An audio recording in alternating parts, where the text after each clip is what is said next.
clean energy. Nah di kita ini yang mereka juga ingin masuk, tetapi memang kita ini sekarang kalau menurut saya memang harus proaktif gitu Pak, bicara dengan mereka gitu. Kita tidak bisa hanya menunggu, harus proaktif. Termasuk mungkin tadi ada mengenai Apple juga, ini tadi ada pertanyaan beberapa mengenai Pak Menteri, mohon maaf berkaitan dengan itu. ya. Kalau mau itu monopoli listrik harus segera diputus. Itu aja jawabnya. Selama itu PLN masih monopoli, nggak mungkin kita masuk sebagaimana. Betul, Vietnam sekarang ada berapa belas kawasan industri dengan basis energi baru terbarukan. Saya kira jawabannya salah satunya itu. PLN harus mau di breakdown, tidak lagi monopoli lah. Kurang lebih sebenarnya sudah disiasati dengan power wheeling itu mestinya gitu. Ya. Nyambung aja. Ya, betul sekali pimpinan. Terima kasih atas masukannya. Tadi mengenai Apple tadi soalnya ada 2-3 kali disinggung mengenai Apple ini. Memang terus terang investasi mereka tuh masih kecil di kita, sangat kecil.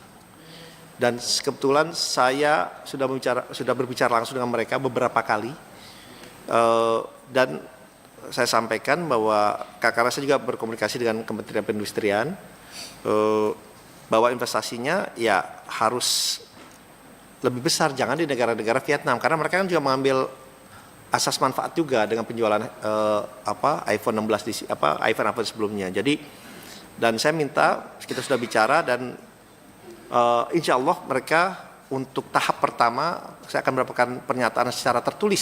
Saya minta dari mereka investasi sebesar $1 miliar, $1 billion untuk tahap pertama. Nah, jadi saya minta mereka melakukan memberikan itu secara tertulis. Mudah-mudahan dalam waktu mungkin 1 minggu ini saya sudah bisa mendapatkan komitmen itu yang akan saya serahkan kepada Kementerian Perindustrian.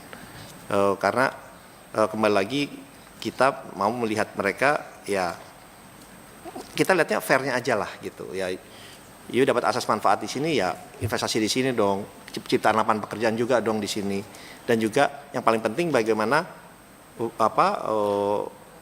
global value chain-nya ini, rantai pasoknya juga pindah investasi di kita, karena biasanya kalau udah satu itu pindah itu akan memberikan trigger atau trickle down efeknya kepada supplier-suppliernya itu untuk investasi di Indonesia juga, Pak. Itu yang kita ini mudah-mudahan dalam waktu mungkin seminggu ini saya sudah dapatkan komitmennya dari mereka, karena kita juga proaktif berbicara dengan mereka. Kemudian hal-hal lain tentunya investasi memang di kawasan industri tidak hanya di Kendal, Pak. Kalau di Batang juga saya juga udah ke sana. Apalagi Batang sebentar lagi insya Allah menjadi kawasan ekonomi khusus dan tentunya akan memberikan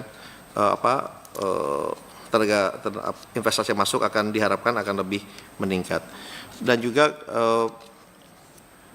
kepada pembangunan EV electric car tadi ditanyakan oleh Pak Edi, Pak Edinya udah. Memang itu juga ujungnya, tetapi kami melihatnya sekarang fokusnya di EV battery, Pak. Karena kalau baterai ini kita bisa ekspor ke banyak negara gitu, bisa dipergunakan oleh banyak industri mobil listrik untuk mempergunakan baterai berbasis nikel. Nah, memang kita juga, saya mendapatkan masukan juga, harga nikel juga mesti stabil juga gitu, Pak. Kalau harga terlalu tinggi, mereka tuh bisa beralih lebih ke yang bukan berbasis nikel.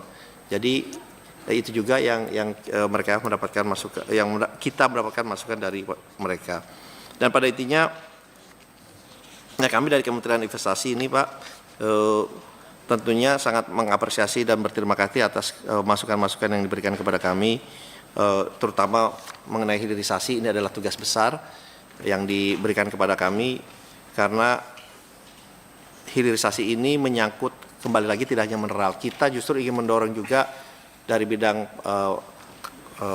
kelautan, contohnya rumput laut akan kami dorong, Pak, menjadi program prioritas.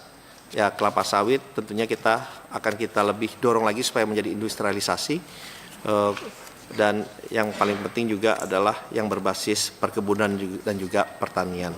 Sebetulnya ini adalah nilai tambah dan ujungnya adalah industrialisasi, dan yang paling penting bagaimana kita terus bisa menciptakan lapangan pekerjaan yang berkualitas dan juga yang baik, Pak. Dan tentunya beberapa hal yang menjadi catatan kami akan kami sampaikan secara tertulis, dan ini adalah perkenalan pertama, tetapi saya merasa terima kasih, semangatnya begitu tinggi dari Bapak-Bapak, Ibu-Ibu Dewan yang terhormat, sehingga ini juga kami catat semua, dan kedepannya kami sangat terbuka untuk bisa mendapatkan terus masukan dari Bapak Ibu anggota Dewan yang terhormat, sehingga apa yang dicanangkan oleh Bapak Presiden untuk mencapai pertumbuhan 8%, kita yakin insya Allah itu bisa tercapai apabila kita bersama-sama selalu bersinergi. Pak Presiden selalu menyampaikan kita harus berkolaborasi, dan yang paling penting satu beliau sampaikan, apapun yang dilakukan, satu tujuannya adalah untuk kepentingan rakyat Indonesia yang kita cintai. Terima kasih. Wassalamualaikum warahmatullahi wabarakatuh.